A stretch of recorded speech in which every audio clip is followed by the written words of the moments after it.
자, 우리가 어떤 낯선 급수의 수렴 발산을 조사한다 하면 크게 네 가지로 나뉜다고 했죠. 여기다 쓸게요. 급수의 수렴과 발산. 자, 크게 네 가지라고 해서 첫 번째 뭐가 된다면 계산 가능하다면 직접 계산해봐라. 계산해서 진짜 수렴하는지 발산하는지 판단을 하는 방법이 있고, 그 다음 직접 계산하지 않는 세 가지를 더 배우는데요. 첫 번째 무슨 판정법 배웠죠? 발산 판정법. 이렇게 외워야 이름을 붙여놓으면 외우기가 좀 더 편하니까 이름 붙이는 거고, 굳이 이름 안 붙여도 다 잘 외울 수 있는데요. 그러면 안 해도 돼요. 이름을. 발산 판정법이 뭔데요? 어떻다면 뭐가 보장된다예요? 극한이 0이 아니면 급수가 발산한다. 기호로도 표현할 수 있니? 극한이 0이 아니다. 어떻게 써요? 리미트 x, n이 표현하죠. n이 무한대로 갈 때 an에 따라서 an의 극한. 뭐가 아니면 무조건 보장된다 그러면 한 줄이야 두 줄이야? 두 줄로 이렇게 쓰면 되는 거죠. 무조건 성립한다. 뭐를 보장할 수 있다가 되는 거예요? an의 급수가 발산. 그러면 an의 급수 기호로 뭐라고 쓰면 돼? 시그마 n1부터 무한대까지 an. 따라서 an의 급수. 얘 뭐한다? 내가 고민할 때 너 그냥 무조건 발산이야. 계산 안 해봐도 알 수 있어. 이게 따라서 발산 판정법. 자, 그 다음에 우리가 부호가 뿔마 교대로 나오는 무한히 더하는 상황을 우리가 교대 급수라고 한다 그랬죠? 자, 교대 급수 판정은 어떻게 하면 된다 그랬죠?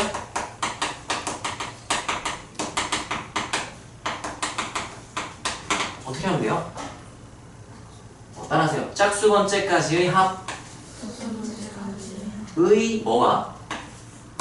극한. 그 다음에 따라하세요. 홀수 번째까지의 합의 뭐? 극한이 어떻다면? 같으면 교대 급수가 뭐한다? 수렴한다. 예를 들면 기호로 표현하면 이런 느낌이야. 짝수 번째까지 합과 홀수 번째까지 합이 같은 값으로 수렴한다면 이런 느낌인 거야. 그러면 그 교대 급수가 수렴한다. 이렇게. 따라하세요. 짝수 번째까지 합과 홀수 번째까지 합이 같으면 교대 급수는 수렴한다. 이렇게 판단을 해주면 되고요. 자, 그 다음 마지막이 오늘 배울 내용. 따라하세요. 등비급수.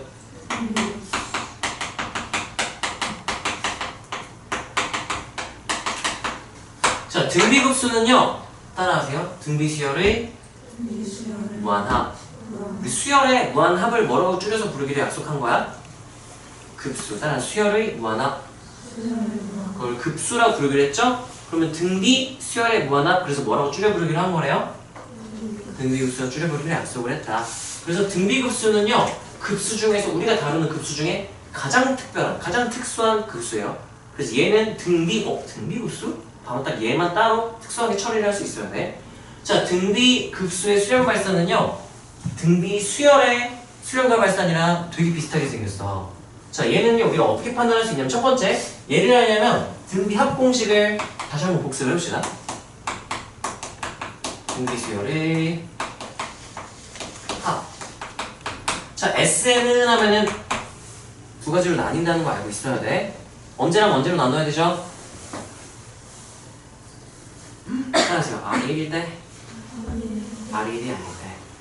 이렇게 두 개로 나눠서 다룰 수 있어야 돼. 왜냐면 봐봐. 공비가 1이잖아요? 그럼 첫 항이 A, 둘째 항도 뭐가 될까? A, 셋째 항도 A. 그러면 그거를 N개 더하면 뭐만 N개 더한 상황이 돼버리는 거야? A를 N개. 그럼 뭐라고 쓸까요? 이렇게 쓸 수 있어야 돼. 자, 근데 만약에 R1이 아니다. 그러면 우리가 그 공식을 쓸 수 있는 거야. 왜요? 한다면 이 공식 유도 과정에서 양변에 R마일로 나누거든? R마일 1마일로 나눠. 1-R로 나누려면 R1이 아니어야 돼서 이 제약 조건이 걸린 공식인 거야. 알고 있어야 돼요. 유도할 줄 알면 당연히 알 텐데 공식만 외웠으면 이걸 자꾸 까먹을 수 있으니까 복습을 시켜주는 거고, 수 1에서는 R-1분의 R을 많이 쓰죠. 근데 우리가 미적분에서는 1-R분의 R을 많이 써요. A 한 다음에 1-R의 n승 이렇게 표현해주면 되는 거죠. 그래서 등비합 공식을 정확히 알고 있어야 돼. 자, 그래서 우리가 얘를요 등비 수열의 수렴 발산에서는요 케이스가 어떻게 나왔었냐면은 두 개를 쓸게요. A가 0일 때, 그 다음에 R1, R1, R2 1일 때, 그 다음에 R이 마일 때, 절대값 R이 1보다 크 이렇게 해서 등비 수열의 극한 하면 케이스가 5개였어. 표를 너네 그릴 수 있어야 돼. 5개인데 이때 등비 극수는 어떻게 될지 생각을 해보면 얘는 이제 두 가지 케이스로 나뉘어요. 리미트하고 n이 무한대로 갈 때 한 다음에 만약에 얘가 공비가 1이었다면 R이 1이었다면 그럼 얘는 이게 지금 뭐랑 또 한번 풀어서 줄게. 리미트 시그마를 분리해서 너네 다루기 좀 더 편하거든요. n이 무한대로 갈 때 SN의 극한으로 해석을 하는 거지. K는 1부터 n까지 하고 AR의 K-1세 이렇게 하면 따라하세요. 등비수열의 급수 이렇게 하면 따라서 등비합의 극한 같은 의미라 그랬잖아요. AN의 급수, SN의 극한 이렇게 해석하겠다는 얘기야. 급수 첫 번째 내용이었죠. 그래서 이 친구 때문에 처리가 두 가지로 나뉘어야 되는 거야. R이 1일 때랑 R이 1이 아닐 때 이렇게 나눠 생각을 해본다면 자, R이 1이면 이 SN을 내가 뭐라고 쓸 수 있기 때문에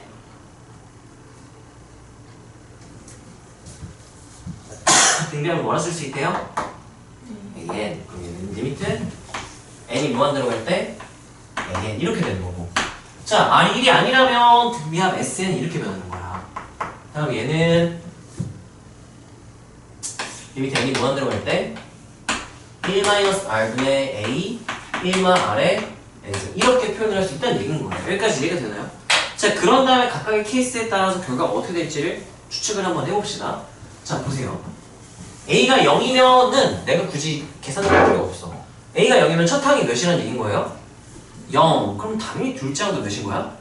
0. 셋째 항도 당연히 뭐야? 0. 그럼 무한히 더해봤자 다 몇이에요? 0. 내가 고민할 필요 없이 그러면 따라하세요. 등비급수가 0으로 수렴 이렇게 되는 거였고요. 자, 그 다음에 R이 말보다 크고 1보다 작다라고 하잖아요. R이 말보다 크고 1보다 작다? 그러면 이 케이스는 아닌 거야. 이 케이스로 가야 돼. 그러면 얘를 봐야 돼요. 저 봐봐. n이 무한대로 갈 때 a 안 변해, 1 안 변해, r 안 변해. n이 포함된 건 이거밖에 없어. 그럼 n이 무한대로 가면 얘만 영향을 받는 거예요. 네, 봐봐. 따라하세요. r의 n승꼴의 극한. 이 전체 극한이 알고 싶은데 n이 포함된 식이 얘밖에 없죠. 얘를 먼저 알아보고 and 그걸 통해서 전체를 알아보는 거 우리 등비수열의 극한에서 많이 했었죠. 자, 얘의 극한은 r이 말보다 크고 1보다 작다? 그럼 r의 n승은 어디로 갈까요? 0 이렇게 소거가 될 거야. 그러면 1마 r분의 뭐만 남겠네요? a. 그래서 따라하세요. 공비가 r보다 크고 1보다 작으면 그럼 등비급수는 어디로 수렴하게 되네요? 1-r분의 a로 수렴한다라고 말할 수 있겠죠. 자, 그 다음에 공비가 1일 때를 봅시다. 얘도 사실 이거 계산은 안 해도 괜찮거든? 왜냐면 1일 때는 그냥 an이니까 n이 무한대로 갈 때 하면은 지금 참고로 여기 a가 0일 때 했을 때 얘는 a가 뭐가 아닐 때 아닐 때를 가져가고 봅시다. 자, 그러면 얘는 0이 아니고 r이 1일 때는 an 이렇게 되는데 그냥 첫 항이 a야. 0이 아닌 어떤 a야. 둘째 항도 r이면 둘째 항도 뭐야? a. 셋째 항도 뭐야? a 0이 아니니까 똑같은 걸 계속 따면 당연히 뿔만 무한대로 발산할 수밖에 없겠죠. 얘는 r이 1일 때는 발산하게 돼. 등비수열의 극한은 1로 수렴이었었는데 발산하게 돼요. 참고로 이제 첫 항이 양수고 공비가 1이나 플러스 무한대로 발산. 첫 항이 음수고 r이 1이면 마이너스 무한대로 발산. 이렇게 되는 거죠. r이 마이너스 1이다? 그럼 a 마이너스 a, a 마이너스 a, a 마이너스 이렇게 되겠죠? 이거 무슨 발산이라고 불러요? 왜 진동 발산이냐면은 a 마이너스 a, a 마이너스 a 이렇게 더하는 거야. 그럼 따라하세요. 교대급수야. 교대급수가 되는 거야. 교대급수야 그냥 교대급수가 되는 거야. 그러면 홀수 번째까지 넣으면 a 첫 번째까지, 세 번째까지 넣으면 뭐가 될까요? a. 그럼 홀수 번째 합의 극한은 뭐가 될까? 다 a야. 짝수 번째 봅시다. 두 번째까지 넣으면 뭐가 되고요? 0. 네 번째까지 넣으면 몇 돼요? 계속 보면 짝수 번째까지 더한 건 항상 몇이라서 0. 그러면 홀수 번째까지 합과 짝수 번째까지 합이 다르니까 얘는 그럼 발산은 다르다고 말할 수 있겠죠. 발산. 자, 그 다음 R 절대값 R이 1보다 크다. 그러면 얘는 사실 상수란 말이죠. 상수. 얘가 이제 뿔마는 걸 발산하게 돼버려요. 진동 발산하고. 그래서 전체 값이 발산을 하게 돼. 뭐 계산을 케이스 나눠서 해보면 되긴 한데 굳이 하진 않을게요. 발산 이렇게. 그래서 얘를 어차피 발산이고 말보다 크고 1보다 작을 때만 딱 수렴해서 표를 보통은 우리가 이 세 개를 그냥 합쳐버려요. 이 세 개 하나로 써서 절대값 R이 1보다 크다. 얘네들로 합치면 절대값 R이 몇이다 라고 말할 수 있어요. 1이다. 얘 합쳐서 이렇게 하나로 묶으면 절대값 R이 1보다 크거나 같다 라고 하나로 묶어 쓸 수 있거든. 그래서 얘를 어떻게 쓸 거냐면요, 마이너스 1보다 크고 R이 1보다 작다. 절대값 R이 1보다 크거나 같다 해서 얘는 발산. 얘는 이제 1마 R분의 A로 수렴. 이렇게 해석을 하게 돼요. 여기까지 괜찮나요? 첫 항이 0인 경우는 0으로 수렴하는데 사실 이게 얘까지 한번 처리할 수 있는 게 첫 항이 0이면 얘도 몇으로 수렴할까요? 0으로 수렴하면 사실상 그냥 수렴할 조건하면 이거 하나는 거의 알아도 된다고 생각하면 돼. 1마 R분의 A. 예를 들면 어떤 값으로 수렴한다? 그러면 공비의 범위가 이렇게 되고 그게 1마 R분의 A일 것이다. 이렇게 말을 불가해요. 그래서 여기서 알아야 되는 건 따라하세요. 수렴할 조건. 등비급수가 수렴할 조건이에요. 등비급수가 수렴할 조건. 첫 항이 몇이거나 여기거나 또는 공비의 범위가 마일보다 크고 1보다 어떨 때 작을 때 어디로 수렴할 수 있다라고 한번 묶음하면 된다고요? 1-R분의 A. A가 0이어도 1-R분의 A 하면 그냥 몇 나오는 거야? 0이니까 한 번에 이렇게 묶어서 말을 해도 괜찮아. 따라하세요. 첫 항이 0이거나 절대값 R이 1보다 작으면 무조건 어디로 수렴한다고요? 1-R분의 A로 수렴이라고 말해줄 수 있다는 거지. 여기까지 괜찮아요? 수렴할 조건 알아야 돼. 등비급수가 수렴할 조건이에요. 그래서 얘 같은 경우는 여기다가 표현을 해주면 되겠죠? 어떠면 수렴이 보장된대요. 어떻거나 어떠면 얘가 0이거나 또는 어떻다면 공비의 절대값이 1보다 작다 또는 R이 마일보다 크고 1보다 뭐로 쓸까? 마일보다 크고 1보다 작다로 써줄까요? 이거를 만족한다면 누가 뭐 한다 라고요? 등비급수가 수렴한다. 구체적으로는 이렇게 표현하면 좀 더 구체적이거든. 따라하면 등비수열의 무한합. 이거를 그냥 줄여서 뭐라고 부를 거라고? 등비급수가 수렴한다. 어디로 수렴하는 것까지 써주면 더 좋을까요? 1-R분의 여기까지 써주면 너무 좋을 것 같아. 개념 테스트로 볼 때 너네가 이걸 쓸 수 있으면 돼요. 이건 지울게. 등비수열. 그래서 이거는 유도 과정을 위해 설명하기 위해 썼던 거고 실질적으로 너네가 알아야 되는 건 이거예요. 그래서 우리가 등비 수열의 수렴과 발산 옆에다가 한번 써서 구분을 해봅시다. 등비 수열의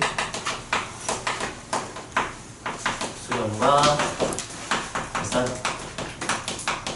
하면 이거는 조건 리미트 n이 무한 들어갈 때 AR의 n-1 이렇게. 여기는 따라하세요. 등비수열의 극한. 얘는 따라하세요. 등비 급수. 네, 구분을 해야 되고. 자, 조건은 A가 0일 때 절대값 R이 1보다 작다. 마일 R1.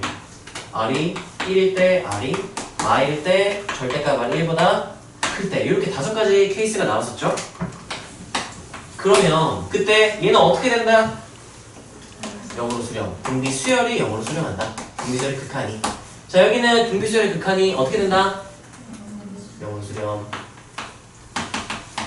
1일 때는 어떻게 된다? 1로 수렴. 그래서 따라가요. 등비 수열의 극한이 0이 아니면 R일 때는 0이 아니죠? 그럼 등비 수열의 급수는 무조건 뭐 해야만 한다? 극한이 1이래? 그러면 급수는 뭐 한다? 발산. 무슨 법에 의해요? 발산 판정법. AN의 극한이 몇이라 그랬으니까? 0이 아닌 몇이 나온대요? 공비가 1일 때는 1이면 그럼 급수는 무조건 뭐 한다? 그래서 제가 수렴하지 않는 거. 왜? AN? R의 n승꼴일 때가 1이죠? 네. 여기 AR의 n-승이니까 A가 맞아. 고마워. 자, 그 다음에 R이 마일이면 뭐 한다? 진동. 발산 중에서도 진동 발산, 아니면 발산 과라고 진동 다 괜찮아요. 자, 얘 좀 더 자세한 케이스로 얘 공부할 경우 한번 써볼까요? 자, 절대값 R이 1보다 클 때 케이스 3개 정도 나왔었죠? R이 음수잖아? 무조건 뭐야 그러면? 진동. 이렇게 되죠? 근데 만약에 R이 양수면 A에 따라 상황이 좀 달라지죠. R이 양수고 A가 양수다. 그럼 어떻게 돼요? 무한대로 발산. R이 양수 1보다 크다고 쓰면 좀 정확하겠죠? 1보다 크고 A가 음수면 어떻게 될까요? 마이너스 무한대. 만약에 R이 Y보다 작다. 그럼 A에 관계없이 무조건 진동. 그래서 그냥 얘를 묶어서 발산 이렇게 그냥 해도 괜찮아요. 해서 여기서는 이제 따라하세요. 등비수열의 극한이 수렴할 조건. 등비 극한이라고 줄였을게요.